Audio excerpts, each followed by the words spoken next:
What's up, everybody, and welcome back to another episode of Unfiltered Waters. Today, we have the incredible Paige Madden.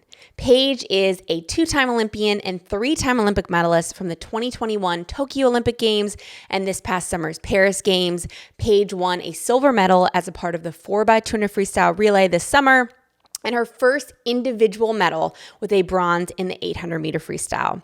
Today, we talk with Paige about her decision to move to Tempe, Arizona to train with Bob Bowman just a year out of this summer.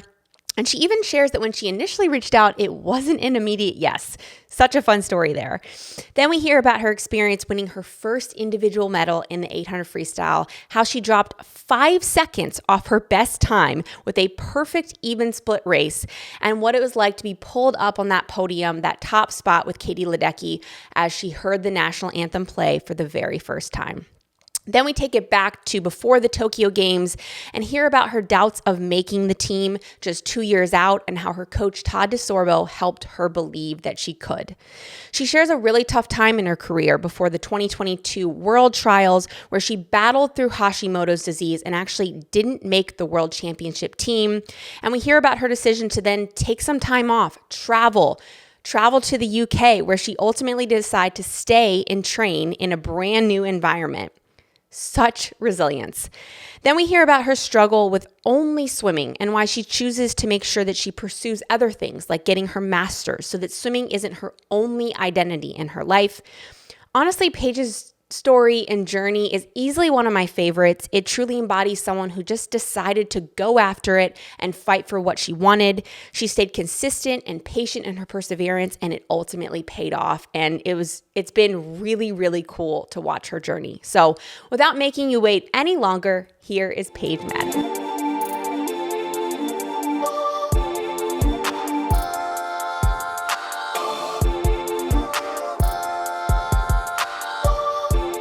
Hello, Unfiltered Waters family, and welcome back. Today we are so excited and honored to have fresh off of her Paris experience, our very own Paige Madden. Paige, welcome to the podcast. Hi guys, thanks for having me. I'm very excited to be here, and yes, still feeling very fresh. I don't know if fresh is the right word, but yes, just off of Paris. Oh my gosh, well, we're so thankful for your time. We know that the few weeks after the games is such a whirlwind. Yes. So tell us a little bit about what you have been up to since you got home from Paris. Yeah, so I actually stayed through closing ceremonies, which was incredible. I don't know if did you guys do that back in the day? Once. Yeah, I did it in London, but not in Rio. Okay.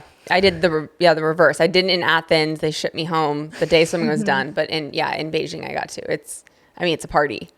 Yes. I was so glad I did that. It was so cool because we didn't get to do that in Tokyo. So stayed in Paris for a week and did that. And then, I've been home in Mobile, Alabama since. Been doing a lot of appearances just locally and kind of spending some time with family and at home. And I've been sleeping a lot, which is good. Just like trying to recover. I'm like, how did I wake up at 5 a.m.? Because now I'm sleeping till like 10 or 11, which is awesome. But I think my body just needs to recover. So yeah, it's been good. Wait, tell us about closing ceremonies. What was the highlight? For me, I'm a big Tom Cruise fan, and seeing him jump into the stadium was so cool. 'Cause you can see him like at the top because it's an open air stadium, and you can see him at the top. And I'm like, guys, like that's Tom Cruise. That's Tom Cruise. Jump in. So and they're like, wild. no, it's not. I'm like, yes, it is. Like he's wearing a leather jacket and jeans. Like that's him. And then he jumped in and then got a motorcycle and like rode off into the sunset. And I was freaking out. So that was awesome. That is so fun. I felt like a lot of swimmers went to closing. Yeah, that made me happy. How many swimmers were there that went? Let's see. So there's all the open water swimmers besides Mariah. And, well, Katie Ledecky was there. Bobby was there. And Claire Weinstein, Tori, Husk, and me. That's a good crew. So, yeah, it was good. It was a fun crew because since Katie was the flag bearer and then the male flag bearer was a rower, we kind of had this joke that we were the floaters and boaters. And so we were all towards the front. So that was really fun. Good. And how was your time in Paris kind of between when you were done competing and before closing ceremonies? Did you kind of get to have your touristy moments, or same as you, were you kind of just like too tired? You just had to rest before closing? You know, I keep telling people, like, I was just like going from the moment swimming ended, which was awesome. But I didn't get to do like all the proper Paris things. Of course, I went to the Eiffel Tower and just like walked around the city and the Seine River and all that. But yeah, I was pretty busy going to the other venues. I went to water polo and beach volleyball and went to a couple of receptions. But yeah, I never had escargot or did that stuff. Like, I actually was ordering Chipotle because like I didn't have enough time to like sit down and eat. So I definitely feel like I need to go back when it's not the Olympics and experience Paris for what it is. But I felt like I did get that proper Olympic experience that I didn't have in Tokyo, which was awesome. I always say we all need like a world tour when we're done, and just go back to maybe a long world tour, but like all the places we've all competed, no swimming, just restaurants, enjoy, you know, like because we all always see just the pool in the hotel or pool in the village, you know, but maybe one day. It will be a long world tour. Yeah, you guys have a lot of stops. You too, though. I feel like between at the end of your career, you're like, oh, I've been to like 3 continents and 1 million countries, and you don't ask me to name the continents, but you know, it's so much fun. Well, I'm so glad you had a great time. We loved being there and cheering you on, and we'll get into that. But I want to hear a little bit more back up about 12 months on your decision to move to ASU, train with the pro group there, and then I want to take a step further of when Bob then went to Austin, you followed him, correct? 6 weeks before trials? Yes. Okay. Yes. Yeah. So walk us through all of that. Yeah. So it feels like forever ago, but it really wasn't. Yeah. So in 2023 World Trials, I missed the team. I was coming from abroad. I spent 3 weeks at UVA before World Trials because my squad in England was going to training camp in Gloria in Turkey. And I didn't want to go to that because I didn't want to risk getting sick. I was also going to be tapering. So I came back to the States to adjust to the time zone. And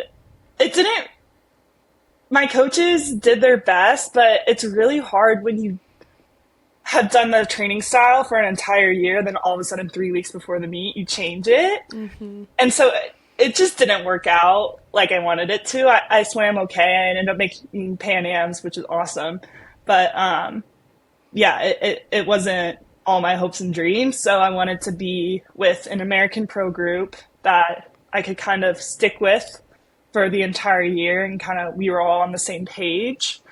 And I had seen Bob's results over the last couple years, and they just speak for themselves. And just knowing his swimmers, Reagan and Chase and Jay and all them, I had done an altitude camp with Chase and Jay a year prior and really enjoyed that.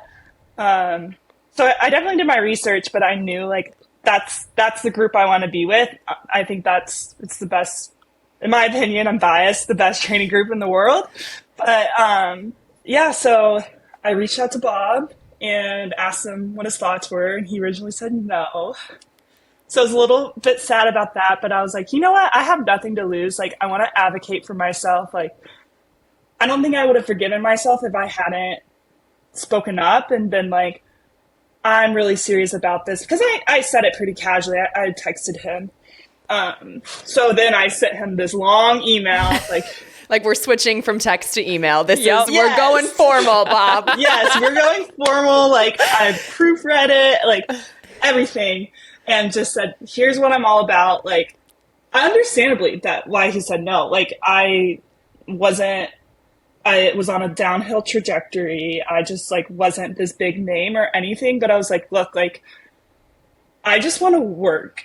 That's all I want to do. And that's exactly what your group words is about. in Bob's ear. He was probably, I have more questions about this email, but I feel like all you probably had to say was, dear Bob, we'll work. We'll work. Sincerely, Paige Madden. Yes. Pretty much. I was just like, just give it to me. Like, I want to be in pain. Like, I think this is what I need in order to succeed, and I'm willing to do it. And lo and behold, he gave me a call and said, we'll have you. And I was so happy that day. So good for you. Like, is that the first time? Because I know I've struggled with this. I know a lot of people struggle where it's like you hear no and you're like, well, I don't like that answer. Do I push back? What do I do? I don't want to seem like, overbearing. What made you go for it in that moment? I think it was my best friend from home. She was like, you have nothing to lose. Like, just advocate for yourself. Yeah. And I hear it a lot when people get rejected from jobs or schools that they're applying to, and they just contact whoever it is, admissions committee, and be like, look, like, here's what I'm all about. And maybe they'll say no again, but what's the harm in that when they've already said no once? So I love that. And I think that's like such a good message too, to like know your worth, and like there is nothing to lose to send that email of like, here is what I'm willing to do, and you might say no again, but at least then I can move forward knowing I did everything I could. Like I didn't just accept it at the first response. So how was it going there? I mean, I know you love that pro group so much, getting used to Bob's training style, but then I think especially the move to Austin. I mean, so close to trials. I'm sure that was such a whirlwind as you're already kind of getting prepared, and there's already like this pressure of this buildup of trials coming just around the corner. Oh, absolutely. It was a whirlwind. I think because he did say no, like every day I walked in there, I felt so thankful to be there. And was just like, how lucky am I that I have this opportunity to train with the best swimmers in the world and the best coaching staff. And at ASU, like, I love swimming outside. It's awesome.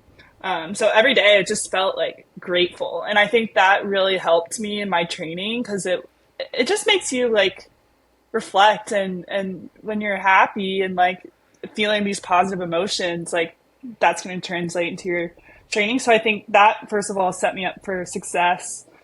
And then in regards to the move, I think Drew Kibler put it really well. He said, we go on training trips all the time before big meets. We're in Croatia before Worlds, or Hawaii before Olympics, things like that. Like, if we just treat it like that, we'll be fine. And we traveled a lot with altitude. So we were actually in Colorado when we found out that Bob was leaving.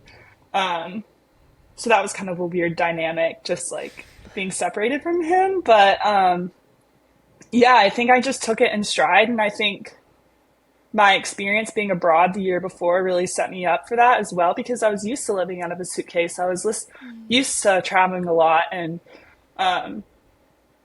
I think it made me a little bit more resilient to that kind of move. And I think it then helped my mindset, which was like so important. And we all ended up swimming well, so it worked out.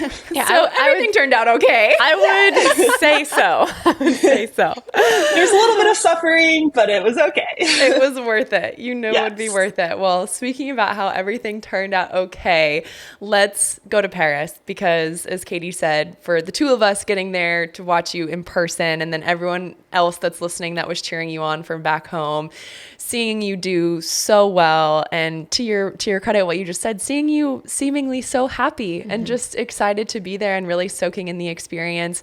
How was Paris for you? And then what was it like getting your individual medal? Yeah. So I keep getting this question a lot, and it's still hard for me to put it in words, just how the whole experience was. But yeah, I think I had the goal of going in here, like, I want to enjoy this experience. I want to feel grateful every day. And just walking on the pool deck, and you see the Olympic rings on the ground, and you see the stands and everything, and just trying to soak all that in. Like, again, with that whole gratitude thing, it just made me realize how far I've come. And I think also missing Worlds the last 2 years prior to that made me even more grateful. So that's probably, if I had to sum it up in one word, that's how I'd feel. But yeah, it was awesome. I loved having my family there. And the crowd was incredible. I had so many of my UVA teammates, former and current teammates, like come, and that was so fun. I saw a few people from my hometown, which was really surprising, but just exciting. And yeah, it was fun. Of course, there's times that I was stressed and overwhelmed. It's the Olympics. You're going to be nervous. But yeah, then, you just kind of have to work through that and lean on your teammates. And yeah, it was great.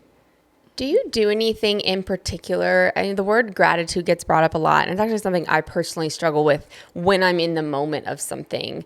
And from outside looking in, it almost, not that you've perfected it, but it seems like you've hit your stride. What are you doing something daily to promote that or keep that? I don't know. I think probably just trying, I don't know if it's anything specific. I think it's probably a multitude of things, but paying a lot of attention to my self-talk. Okay. Like, what words am I saying to myself throughout the day? What words am I saying to myself during practice? And a lot of times when I've been most disappointed in my swims, I think it's because of my self-talk, and I'm speaking negatively to myself, which is then setting me up for failure. So I've really worked with my therapist to try and improve that, and just it's been a whole personal journey. I've been journaling a lot at night before bed, which I think has helped. But I think it just like that small change in itself has really made like a mountain of difference. That's huge. Yeah. Self-talk is, I mean, yeah. I feel like sometimes we don't understand how much it affects us until we actually really start thinking about it. Yeah. It's the awareness of like, oh my God, I've had 10 thoughts and 80% of them have been negative. No wonder I'm in a bad mood. No wonder, Right. it's just the consciousness of it. So I love hearing that, not only for myself, but our viewers. I do think it is like, it gets thrown out a lot. But it's like, no, but like, are you actually doing it? Just like all those other little things. So thank you for sharing that piece. Cause it was apparent, like you can just see it in your aura. I don't know if that's the thing, but like when you walked out behind the blocks, you could just feel this lightness to you. And I've seen you race over the years, cause I'm a swimmer now, so I've been able to see that, like from stepping back. And so I told you that at trials, I think it's very, very admirable to see that shift so late in your career. That is a rarity. And so I genuinely was curious of like, man, what's the secret sauce? Like, how did you do that? Yeah, I don't think there is a secret. First of all, I really appreciate that compliment. That means a lot. But yeah, I think small changes can make a big difference. And yeah. I've definitely learned that over the years. This is like a personal anecdote, but I think you'll be fine with me sharing this. Something happened with the podcast where Katie made like the tiniest mistake ever in an intro. And she kept apologizing to me over and over again. And I finally was like, Katie, what would you be saying to me if I had done it? And I was like, damn. Yes. Like, that just really got her, because she was like, you're so right. Like, I'm not talking to myself the way that I would talk to you if that had been it. And so that's like always my kind of key in, is like, as soon as I start talking to myself in a way that I wouldn't talk to someone that I loved, I'm like, okay, there's the switch. There it is. I was like, okay, fine, therapist Missy, but like, you're right. Like, you made me go here. Yeah, definitely. I know. So keep telling us about, your thoughts. Let's talk about literally going into the 400 free final. What were your goals and expectations for yourself? And when you touched the wall and looked up, what was the first thing that went through your head? So for the 400, I was not all that nervous, mainly because, yes, I do consider it to be like, well, at the time I considered it to be my best event, but I knew a chance at a medal was a slim opportunity. So with Katie and Titmus and Summer, you've got 3 world record holders. Yeah. So I'm kind of like, I'm not expected to do much here. And I did want to go best time, which I ended up being right on top of it. But actually what ended up happening was we geared my taper towards later in the meet, since I had sort of a break before the 4x200 relay and the 800. And I knew that both of those were bigger medal chances than the 400 was. So I kind of just treated the 400 as like a way to like dip my toe in the water. And I'm actually really proud of how I swam that race, because even though I knew like I'm not fully tapered, I know taper is a mindset, but I was like, I really don't, again, I don't have anything to lose. So I wanted to put myself in contention at least to get a medal, which I did for the first 300 meters and then fell off. But yeah, I ended up being disappointed in the time. But then when I go back and look at the race, like that was one of my favorite races, because I just like went for it, which I don't normally do. And I think my coaches were really proud of that. Even my mom said that like someone behind her in the stands was like, your daughter had the best swim in the whole field, so if only I'd held on like the last part. But yeah, I mean, it kind of went how I expected it to go. So again, that was one of those things that it was just like, this is a celebration of how far I've come. So it was more of a fun swim, if that makes sense. Do you feel like if you hadn't had the 400, and this is like one of those hindsight's 2020, but if you hadn't had the 400 earlier in the meet, do you think your 800 would have gone as well as it went? If I hadn't had it? That's a good question. No, I don't think it would have, because I think it's good to set yourself up. And at least for me, the longer the meet gets, the better I get, because I get more experience and can take a look at my stroke and kind of dissect things. And I sort of felt like I was practicing for those races later in the meet by going through, of course you can do stingers and go and sit in the ready room and do all that stuff, but I'm sure you guys know nothing compares to when you're actually racing in front of a crowd. And so I think that really helped get the nerves out and kind of set me up for what to expect, if that makes sense. Yeah. And it seems like it just gave you a lot of confidence, even though the time was like you were a little disappointed with it, but I felt like that it just gave you that momentum. But it sounds like your mindset did shift a little bit going into those races where you knew there was a little bit of a better chance of you getting a medal. So what was that mental shift like for you, and how did you kind of handle that? Oh my gosh. Well, I think I've got to dissect it. I've got to differentiate the 4x200 and the 800. I think because the 4x200, my goal going into that was sort of to support my teammates. And because I know how nervous I was in Tokyo, I was actually pretty emotional before the race. And Todd kind of had to talk me out of it, talk me into my senses. And Katie said something really nice to me in the ready room before it.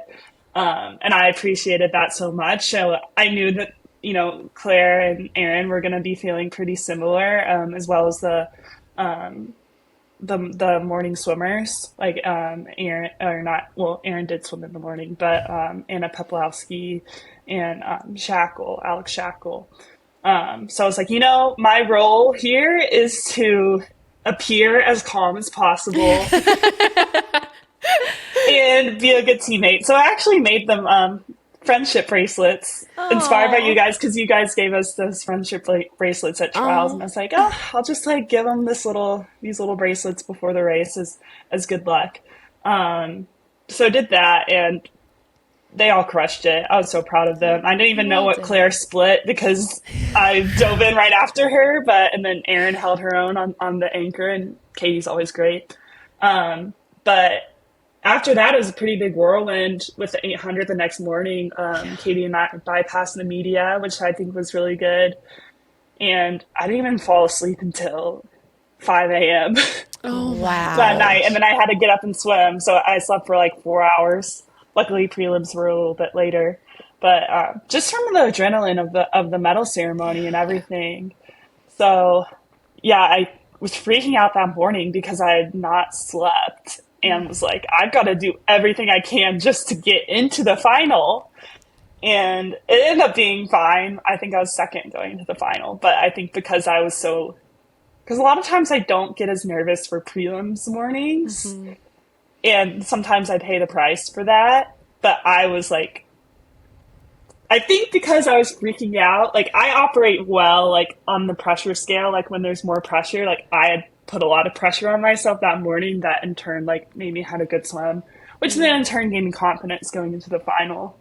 But yeah, it was, those 3 days were kind of really pressure packed days for sure. Before you go into my favorite part of probably this whole podcast, would you mind sharing, are you okay sharing with what Katie said to you before the relay? It wasn't anything significant. It was just, it was her aura, and to use that word again, and just her confidence. And it was kind of like, you know, you've got this. And just hearing that from her, like, it wasn't anything super special. It was just like, okay, like, I do have this. And then it ended up great. So just exactly. She probably doesn't even remember it, but I bet she does. Knowing Katie, I bet she does. She remembers everything. Yeah. Katie has a perfect memory, like everything. She does. It's crazy. She was talking about her book. I've yet to read it, but just I'm like, how do you remember all these little details about your life? Like, because I don't think I could. But yeah, she's a good egg. I know. That's amazing. Well, I think one of the things that Katie was referring to as one of our favorite moments was, you know, you talked about being on the medal stand for the relay, which was always like my favorite medal stand, was being up there with the relay and being up there with like 3 of your best friends and knowing that you did something together. But there's something pretty special about not only being up there by yourself, but also being up there with just one teammate when we get 2 Americans on the podium for an event. So talk to us about the 800 free podium and that moment where Katie pulled you up and had you both standing together on the first place podium stand. Yeah. It was such an incredible moment, and I had actually never heard the national anthem when I was standing on the stand. I'd only previously earned silvers on a relay, so I was really excited just to be able to sing on the podium. Mm-hmm. And I was kind of hoping that she would bring me up there because Tori Husk had done it earlier in the meet, and I was like, oh, maybe Katie will do it. Giving little waves. She's the kind of person who would do that. Leaning in. She did. I was like, internally, I was like, yes. So shout out to her for that. But yeah, it's just like, I tell people, like, that is the epitome of the Olympic spirit. It's about friendship. It's about national pride. It's about camaraderie. And like, I feel like that was just like, for me, that's just kind of like a symbol of that whole thing. Like, never mind, like, of course it's about competition and all that stuff, but like that sort of just encompassed that entire spirit. And I was just, you saw me crying. I was overwhelmed with emotion. Well, if people were living under a rock, go watch that clip on YouTube. I want to quickly hear about, just because I swam the 800 and 1,000, and like, people watching or people seeing who aren't in the swimming world, like even splitting an 800 is so hard and so impressive. So like, was that your plan to go 406 going into it? Or did you like, how did you feel at the halfway mark? Like, walk us through what was happening right then and there. So the plan was to even split it. Okay. Wow. Bob told me to go 4080, 4080. So well, had to do them. Yeah, it was, I did go according to plan, but exceeded his expectations. So, I can rub that in his face later. But, via text or email? Yeah. Maybe both. But, yeah, I think I was like, first of all, I think I caught, shout out to Lanny Pallister, because I think I did catch a really good draft off of her for the first half of the race, whether she realized it or not. But that definitely helped for the first half. And because of that, I was like, I can go. Like, I don't feel like, let me tell you, my 800 at trials, I was crawling out of the pool because it hurt so bad. Because I did try to go for it from the get-go, which is how my coaches were telling me to race the whole season, because I was just really struggling just finding that rhythm and having that easy speed. Like, I wasn't executing like I was. And then finally, like, during my prelim swim in Paris, I did have that sort of easy front half speed. And then that's when they're like, okay, now let's even split it. Let's like be a little bit more conservative. So that race felt way better than it did at trials. But I think just with the crowd and everything, you can hear them cheering. You can hear them cheering when Katie turns or when Titmus turns. I think there was a French girl in our heat as well, which just made it even more electric. Yeah, I think that sort of carried me through. And I think also knowing it was like potentially my last Olympic race, like that also like inspired me to like just give it my all and lay it all on the line and just like, yeah, just like I think a lot of adrenaline was taking over there. But yeah, to answer your question, what was it? What did it feel like? Yeah, just like I just always find it in like a distance race, right? You have more time, where I feel like in 100 or 200, it's like split decisions. It's happening so quickly, but it's an 8-minute race. So you're making conscious self-talk choices. Like I'm just always fascinated by that. Cause when I look back at my own races, I'm like, oh no, like I said that here, I was able to scout that person there. And so I'm just always curious to hear, having watched you do it, what was happening in your head. Oh yeah. Yeah. To go back on that self-talk thing, one of the things that I've learned about myself is that in order to prevent those negative thoughts, I need to do some mindfulness. And for me, I just count my strokes. And I just count them each lap. And I can't tell you how many strokes I was taking each lap because I just don't remember. But I think that sort of gave my brain something to focus on rather than being like, because in a distance race, sometimes you get halfway and you're like, especially the 1500, and you're like, still have like a 700 to go, like, and then you start to panic. So I think, because sometimes you just can't help those negative thoughts, and I think doing that mindfulness kind of just stopped them from coming in. Period. I love that. I used to do that in the 200 backstroke. Did you really? Yeah, but it was almost like subconscious. Like before I even realized it, it would just be like 28, 29, 30. And I'm like I didn't even notice. But it's so funny you bring that up because I'm just realizing that was definitely something I think I did to just kind of distract my mind of like get in a rhythm, get in a groove, stay there, and then just put your mind someplace else. And goodness gracious, that was for a 200, not an 800. So can't even imagine. But he told me at trials, he said, leave your brain over there. Like, don't bring it with you behind. Because I'm an overthinker. So it's like, don't bring it behind the box. So I think that's when you have your best races, when your body kind of just takes over. Totally. Does Bob still say, don't anticipate, just participate?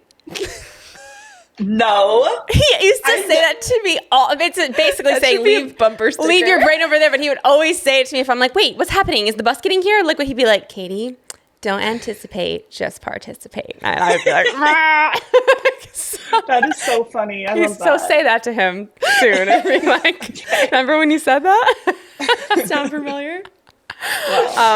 Paige, I have to tell you, I had the honor of sitting in front of your mom during the 800, and the poor woman, I wanted to give her a hug because she didn't watch the race at all. You already know this, but she had her hands on her face, like praying, eyes closed. And so I was sitting with Shayna Ferguson, who's our now interim CEO of USA Swimming. And she looked at me, she's like, Katie, I am not a loud screamer, but I feel like it is my chosen duty to scream loud so that Paige's mom knows things are going well. Like, does someone want to tell her? Like, she can look. And then the race finished and we're all losing our minds for you guys. And like, we're like, no, it's over. Like, look, she just won her first medal. So and then she just was like a puddle of like but it was just so sweet. Obviously, she just wanted it so bad for you. But I have chills because I just was like, but wait, it's over. So sweet. Here at Unfiltered Waters, we have a big summer coming up, and that means lots of time in a hotel room, on an airplane, and lots of opportunities to mess up our sleep. Missy and I have to be on and ready for the action, and we can't be worrying about being sleep deprived. I am obsessed with this Dream tape. I have been using it for 6 months, and let me tell you, I fall asleep faster. I wake up more rested. It's breathable. It's super soft and super easy to take off. And I am so grateful to Dream Recovery for providing us with the ability to be on when we need to and well rested throughout a crazy busy year. We have a special code for you. It's code Unfiltered for 30% off your first order and 50% off your first month of Dream Tape. Sweet dreams. You know, I make fun of her because I'm like, you travel all this way to come and watch me. Just to not watch me. Just to not watch me. And of course she's there to support me, but it's so funny. She gets way more nervous than I do, so bless her heart. She is the sweetest thing ever. Yes, we both got to spend some time with her, and we adore her. So Good. Your mom is she the loves best. you guys too. I feel like my mom was always very similar. Like the parents, just so many nerves. And well, we are so proud of you for everything that you accomplished in Paris and your whole career. And so we kind of want to take it back a little bit because you have so many unique stops and points and transitions across your journey that I think are so fascinating for people to hear about, because that's what we love sharing here is everyone's story is different and everyone's journey is different. And so we're going to take it back to before Tokyo. And you talked about this in another interview where, you know, it was about 2 years prior to Tokyo, and the Olympic team, making an Olympic team wasn't even on your radar, like wasn't even something that you thought was possible until your coach at UVA, Todd DeSorbo, told you that it was very much a realistic possibility for you. So maybe tell us a little bit, not only about the conversation and how you felt when Todd told you that, but then how did you go from your coach believing that you could do that to you believing that you could do that? Yeah, Todd had pulled me aside one day after practice, and I was still very new, was still this shy little, I wasn't even 20 yet, so still very like trying to learn the college way, trying to get adapted to this new lifestyle. But anyways, he pulled me to the side and was like, hey, you know, you're gonna make the Olympic team. And he's like, you work really hard, like of course your times right now aren't like that Olympic caliber, but like if you keep doing what you're doing and follow my plan, like this is gonna happen. And I was like, LOL, this guy is crazy. But I was very flattered by that, and it was sort of like, wow, like this amazing coach like believes in me, and it sort of planted that seed. And of course, I didn't believe him at first, but I think slowly over time with my training, like I kept kind of ruminating over it and be like, you know, maybe he's right. And I think like things would click during meets and I would get faster, and like then I would come back and have more confidence and start training faster. And then because I was training faster, I raced faster in the meet. And it took a long time. Like it took probably 2 or 3 years for me to finally believe like that was a possibility. And I actually spoke about this at my high school a couple weeks ago, and our school principal mentioned, he was like, hold on, I want to stop you for a second. He's like, to all the teachers in the room right now, pay attention to this, because this is so important for impressionable young people. What you say to them really matters. So if you see potential in someone, make sure you tell them, because they might not necessarily see that potential in themselves, but if you say it to them, then maybe they'll start to see it and they'll start to believe in themselves and start to work towards that goal. And I thought that was really cool that he stopped to say that, because I think it really does matter. Of course, your self-talk matters, but a lot of times that self-talk comes from authority figures. Yeah. I mean, it can go both ways too. That's the crazy part. Someone could say something that you don't know what that will then do to that person. So it's just, I think even when, as a role model, right, as an Olympian, like you have that power to say that to a young kid, like they're looking up to you. You could say, you know what, you could make an Olympic team. And then there's another little Katie Ledecky running around in 8 years, it's, yeah. I think that's such a powerful message. And I think it's something that I think we all feel that responsibility in like a really positive way. It's like you could literally change the trajectory of someone's life because of what the sport has given us. Yes, absolutely. Well, I wanted to ask you guys, what made you believe that that was a possibility for you? Because you were pretty young age when y'all made your first Olympic teams. Yeah, we were babies. Yeah, that's a good question. Do you know right away? Because I don't have it formed yet. I think it was definitely a combination of, for whatever reason, I just I knew that that's what I was meant to do. But then it was the support of everyone else around me. Like my parents, my coaches could have had a totally different reaction to me at 13 being like, hey, in 4 years, I'm making that team, right? Like they could have gone such a different way with it. And even if they had been gently like, oh, sweetheart, like we don't want you to be disappointed. Yeah. But like they all of them were genuinely like, okay. And I remember I wrote a full list and I went into my meeting with my coach that summer after being in Olympic trials in 2008. And I said, here is every single thing I'm going to do to make the Olympic team in 4 years. And so I think it was just that it really does. It was the belief in them along with the belief in myself. That was just kind of that double energizer behind me to like, okay, I can do this, but I also know I have so many people in my corner that are going to do everything they can to help me get there too. Yeah. I think mine was like, I always talk about when I met my first Olympian. I think that's why I immediately was like, it's the role models that I watched 2000. I watched Tom Dolan and Eric Vanko 1-2 in the 400 IM. I watched Caitlin Sandino as a 17-year-old swim the 400 IM. And I immediately was like, that is so freaking cool. Like, I don't think I said freaking at 11, but I was like, that is so cool. And there was that point where I was like, I don't care what it is, what I need to do. I don't even know what I need to do. How do you make an Olympic team? I was just like, I'm doing that because these athletes carried themselves with such grace and it just looks so cool. And so I think, and of course the support of coaches and family, but I think everyone's is individualized, I think, of what inspires them.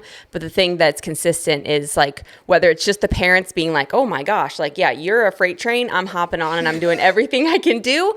Or it's what, Todd did for you and lots of other athletes where it's like, no, like you're not seeing the picture here. Like you are great. You have greatness in you. So I think regardless, it's just all of us being super hyper aware now of what we can create, which is that impact. So I think I love that you brought that up. And thank you for asking us. I know. We love when we get asked questions. We're both like, yes, we will answer. Well, I'm here to learn too. I'm like, I've looked up to you guys for a while. So it's like, that was my chance. You were well, thank you. That means so much to us. And, that happened. You made the Tokyo Olympics. You went there and competed. Obviously, that Olympics was very different. Yeah. So looking back on it now and kind of reflecting, what do you feel like is one big takeaway from that experience that either helped you in Paris or that just has made an impact on you as a person and an athlete? I think as a person, it's really helped in my personal life, just because I'm introverted, I'm pretty shy, but I think and a lot of times for things like this, for interviews or if I'm going up to meet new people or something like that, I really noticed that I came out of my shell after Tokyo. And I think a lot of times when I would get nervous for things, I can just tell myself, like, I've done this really hard thing, but like been on the world's biggest stage, like I can do anything, like that was really empowering for me. And I think having that experience really helped going into Paris, just knowing what to expect. Of course, every meet is different, especially when you have a COVID meet and a non-COVID meet. But I think more than anything, it just gave me confidence in who I am as a person. And I don't think it was something that was just like immediately after Tokyo, like I'm this confidence person. I still struggle with confidence today, but I've noticed in the 3 years since then, I've just like grown and changed a lot in that aspect. Oh, that's beautiful. I love that. Well, we love talking about and learning from the highs, but we also love learning from the lows. I want to hear Tokyo was a high, and then, you know, you're going into the next year, which is World Champ Trials, and tell us about Hashimoto's disease, how you got it diagnosed, what it felt like, and then how you battled through that. Yeah. So I have to backtrack to actually immediately post Tokyo. I really didn't take care of myself emotionally, and I went straight into ISL, which was a month later, which was so fun. But in retrospect, I probably should not have gone because it was just like more swimming and racing, and I was struggling with that identity of Paige the swimmer rather than Paige the student athlete, because I was coming off of graduating from UVA and been a student athlete my whole life. And I think I also lost access to my therapist at the time because I had gotten therapy through UVA and I was no longer a student, so I couldn't go see him anymore. So I really struggled with that. I was like, you know, I'm fine. And I think slowly over the course of the year, my emotional struggles manifested themselves physically, because I've had Hashimoto's my whole life. I was diagnosed when I was 13, but never struggled with the symptoms. And there are some days I would come home from practice and like would feel so dizzy, or just couldn't even like clean my room or just make breakfast or something like that. Just like mundane tasks. But I was swimming okay in practice. Like I was swimming well. I slowly started having like worse and worse practices, like just sprinkled in. It would just be like one bad practice a month, and then 2 bad practices a month, and then it was slowly like bad practice a week, things like that, which like was really unusual for me. I was not used to that coming off of Tokyo, because I felt like going to Tokyo, I just almost every practice was a great practice, which I know not a lot of people can say, but I guess I was just fortunate in that way. But yeah, but then just continued to ignore it, and then finally it just all came to a head when I missed that team. I'd gotten the flu like 3 or 4 weeks prior to World Trials, and so that definitely didn't help. But I think for me, missing that team, it wasn't fun in the moment, but I think it was one of the best things that has happened to me. And I do think that everything happens for a reason, and that really taught me a lot about myself and taught me, hey, maybe you do need to take care of your health. Maybe you do need to go back and see your therapist. Maybe you do need to redefine your self-talk. Yeah, because a lot of my self-talk was about, I'm Paige the swimmer. I'm not Paige the person. And just, I had to change the narrative after that. For any of our athletes out there that, even if it's not Hashimoto's, if they're just battling something that is hard for them, whether it's mental health, whether it's physical health, what is a piece of advice you could give to them, kind of if they're in it right now, for just to give them some encouragement? I think what I would say is it does get better, but you have to be willing to put in the effort to make it better. You have to be willing to ask for help, and it's okay to ask for help. And I love that the narrative around sports and mental health is changing. It's come a long way, and I think a lot more and more athletes are speaking up about it, and I think that's great, especially for young kids. But yeah, like, we're people too. We struggle too, you know, just like everyone else. Just like it. So I thought it was really amazing what you did after, and it sounds like a lot of it came from the work you put in of realizing like, I need to figure out how to be healthy again. So you love to travel. You decided to travel. You went over to the UK and you took about 4 months off, but then you started training there as well. So like walk us through that whole thought process of like, I'm just going to take this time. I'm going to get healthy and I'm going to kind of start on this new adventure while not closing any doors, but just kind of seeing what else is out there. Right. First of all, I knew I wanted to go back to school because I just love school. I love the structure and just really benefit from being told kind of what time to come to class and how to organize my day. But so I knew I wanted to do that. I enjoyed my time in Italy at ISL, but thought, a month abroad really isn't enough to learn about other cultures. So I thought I need to go like do a longer stint so I can be exposed. I think that's really good just for your development as a person, and not everyone gets the chance to do that, but I'm so glad like I did that because I learned so much like just about the world just from being in the UK. But and I think doing those things kind of took my mind off of swimming and helped redefine myself. Like I'm Paige the student athlete again. Like I'm a master's student. Like that's awesome. And I'm traveling and learning so much. And I did fall back in love with swimming because of that, because my emotions were not all into this one thing. They were kind of scattered around, which then in turn like kind of brought back up my passion for swimming. And yeah, I'm so thankful for that experience. And like I said, I do think everything happens for a reason. And looking back, I'm like, that experience like set me up so much for what happened with Bob, and just like having to move a lot, and just like knowing that life will throw things you're like at you, and that as long as you're resilient and have a good mindset about it, you can overcome it. Did you know anyone over there prior, or was it just go meet people? So I knew Louise Hansen and Andreas Basaios because they had gone through the NCAA system and then went over there, and they were doing really well. So that's sort of how I heard about it, and I always thought that was really cool. And so yeah, that prompted me to make the leap. And then I ended up rooming with Louise's younger sister, Sophie, which was really fun because we both came from ACC schools, both came from the NCAA system, and kind of got to have that experience together.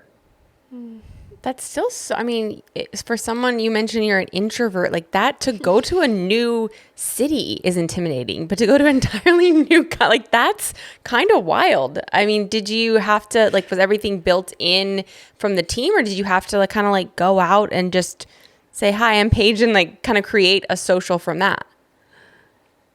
That's a good question. And looking back, I'm like, that was a really hard move. And yeah, it was definitely a big adjustment, but I mean, I had so much fun doing it, and I met so many people that I would never have met had I not done that. And yeah, I did. Luckily, I did have like those structured things, like going to practice, met a lot of people there, like because of that. And then also having my grad program, like now one of my really good friends is from my grad program, and now, she still lives in the UK, but like, I think having that structure really helped. And yeah, I think that also did help with the confidence piece, like being forced to meet new people, because yes, I did know Louise and Andreas, but I didn't know them that well. So I was I kind of had to make my own group. And yeah, it's an acquired skill, and I kind of had to learn along the way. But yeah, overall, it was a great experience. That's awesome. Would you ever live abroad?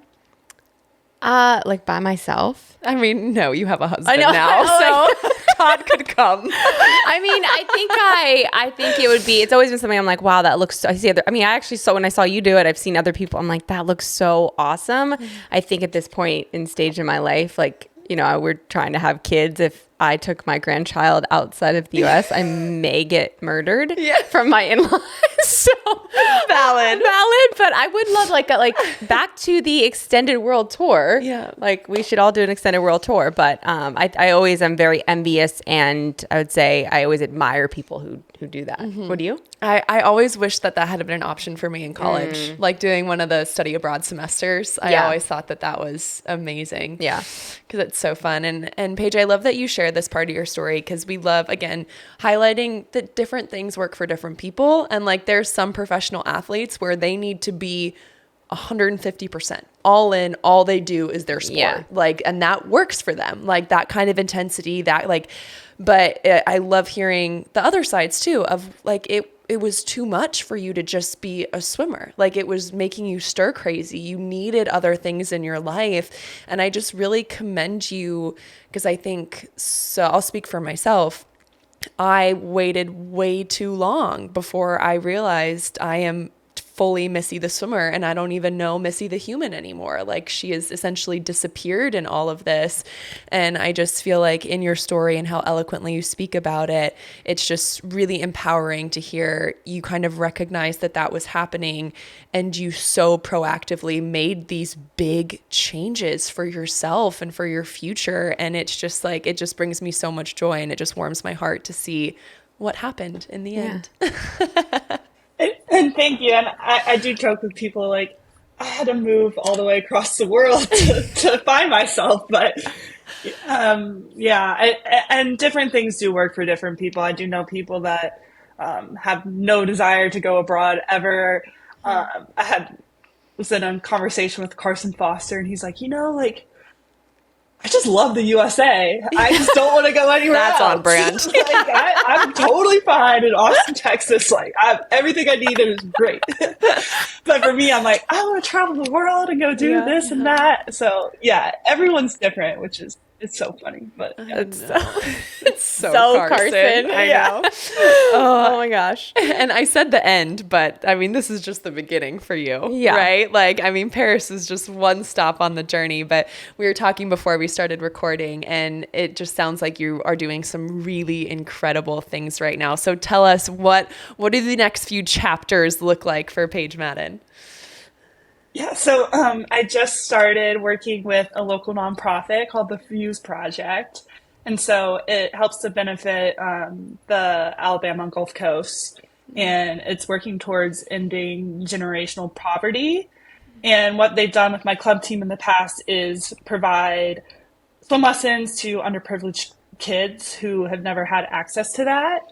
And they go from like, not being able to swim to being able to swim laps. And it's great. And that's so important for my area, because a lot of people don't know that like Alabama is like, there's a lot of like waterfront, like we're not landlocked, but we're surrounded by water. And so it is a safety issue. Mm-hmm. And for me, had I not had those swim lessons, like I wouldn't be where I am today. And so like trying to give those opportunities to kids who just don't have access to that, I'm really passionate about that. So been working towards that, been working with a local coffee company called Brew Y'all, coming up with two new drinks actually, that are all the proceeds are going to go towards that company. So that's been my project for the past few weeks, and looking forward to making strides in that. We're building a new pool in Mobile as well, breaking ground next Saturday. So that's super exciting. It's going to help out with the swim lesson. So, I can see why she's sleeping a lot.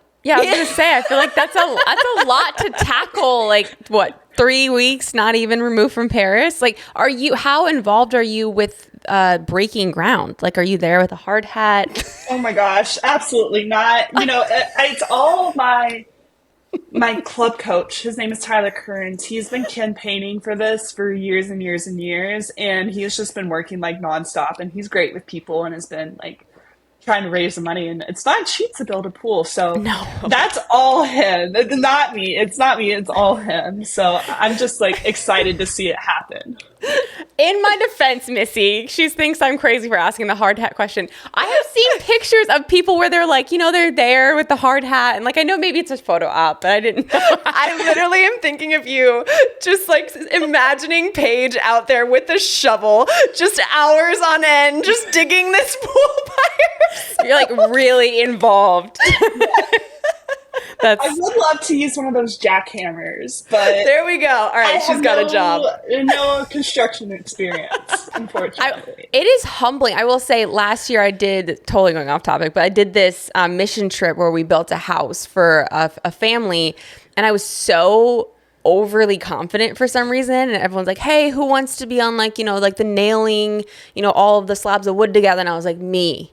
And like, I don't know why, but like it took me like 5 minutes to get one nail into one, and I was like, I'm on paint patrol now. She got demoted to paint. I got demoted to paint. So it is really construction people out there. I don't know how we got on this topic, but I think everything that you're doing is amazing, and it sounds like having a passion project, especially right after the games, it just kind of fills that void. And I think when there's that void, it's serve others, do things for others. So it sounds like that's exactly what you're doing. So It's incredible. Yes, it's really fun to give back because it's giving me a chance just to realize like how I got here. Like that's been so fun. And also just like seeing like little kids who are excited to see you, like that's been a really big full circle moment for me because I was that little kid before.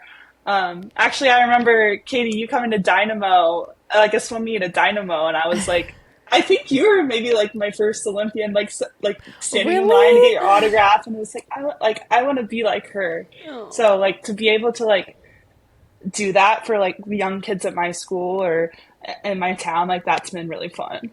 So fun. Oh, that pool is a dungeon, but somehow fast. It's like, so fun too. I don't know what it is about like the atmosphere, but I love going to that meet. Yeah, it's a super fun meet. Well, time has gone like crazy fast, but we have 3 final questions we ask all of our guests. So the first one is, what is a moment or memory inside the sport of swimming that's brought you the most amount of joy? The most amount of joy? The most. It's hard to say because I have so many memories. The medal stand being one of them, and I feel like that should be my answer, but I think I'm going to go with my freshman year. I should say first year. That's the terminology we use at UVA because we're... Anyways, but after the first race of ACC's, the 800 free relay, I think I went second and was like so nervous. I thought I was going to throw up on the blocks. But we ended up surprisingly winning the race. And it wasn't like the race itself that brings me a lot of joy. It's after the race, all of my teammates like running to hug like us 4 girls like behind the block, like, and just like thinking to myself, like, I'm exactly where I'm supposed to be. And this is awesome. That's what I love. Like, that's what I love about the sport of swimming is like, you just like make such good friends, like through your hardship and your successes. And I think it was just like, that was a really validating moment for me. And I only think about that through joy. It's also UVA films every race. So it's actually still on camera. I can look it up on YouTube, which is probably why it's so like vivid in my memory, because whenever I'm sad, I can go back and watch it. But that's probably one of my favorite moments. And you said that so beautifully too, because now that I think about it, all the moments in my life where I've felt the most amount of joy are moments where I knew I was exactly where I was meant to be. Yeah. That's just like I'm where my feet are. That's beautiful. So I love that. Okay, so using that kind of same analogy, but what is a moment that has brought you the most amount of joy outside the sport of swimming? Oh my gosh. This always gets people. I wish I didn't like propose to or something so I could have an easy answer. But unfortunately, that has not happened to me outside of swimming.